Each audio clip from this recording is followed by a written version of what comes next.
Aabot sa mahigit 70,000 na magsasaka ang makikinabang sa modernong rice processing system sa Isabela.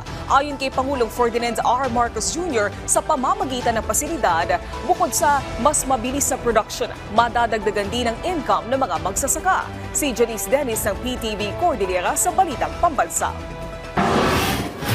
Mismong si President Ferdinand R. Marcos Jr. ang nag-inspect sa rice processing system sa Barangay Ipil, Itiague, Isabela. Ang proyekto ay mula sa Rice Competitiveness Enhancement Fund Mechanization Program na pinunduhan ng 67 million pesos. Ipinaliwanag sa Pangulo kung paano ang pagproseso ng palay na maging bigas. Ang pasilidad ay may multi-stage rice mill na pwedeng makaproseso ng 2 to 3 tons ng palay kada isang oras. Meron din itong 5 recirculating dryers na pwedeng mag-accommodate ng 12 tons na palay na katumbas ng halos 19 million pesos. Abot sa mahigit 70,000 na magsasaka na nakaregister sa RSBSA ang makikinabang sa facility. Katumbas yan ng mahigit 60,000 na ektaryang lupain.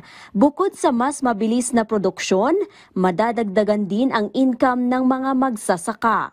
Direktang tulong po nito kasi yung pong ating mga farmers hindi na po dadaan sa mga traders. Sila na yung magtutuyo, sila na rin yung magmimil ng kanilang bigas at may additional 30% additional income doon sa kanila. Nagpasalamat naman ang mga magsasaka sa probinsya sa tulong ng gobyerno. Malaking tulong po sa amin na farmer to ma'am dahil kami ang priority ng mga farmer. Lubos po akong nagpapasalamat sa ating provincial government dahil na-put up yung programa nito para mas lalong maraming mabenepisyuhan na katulad naming farmer. Kasama ng Pangulo sina Department of Agriculture Secretary Francis Chu Laurel Jr. at Isabela Governor Rodolfo Albano III sa inspeksyon. Janice Dennis ng PTV Cordillera para sa Balitang Pambansa.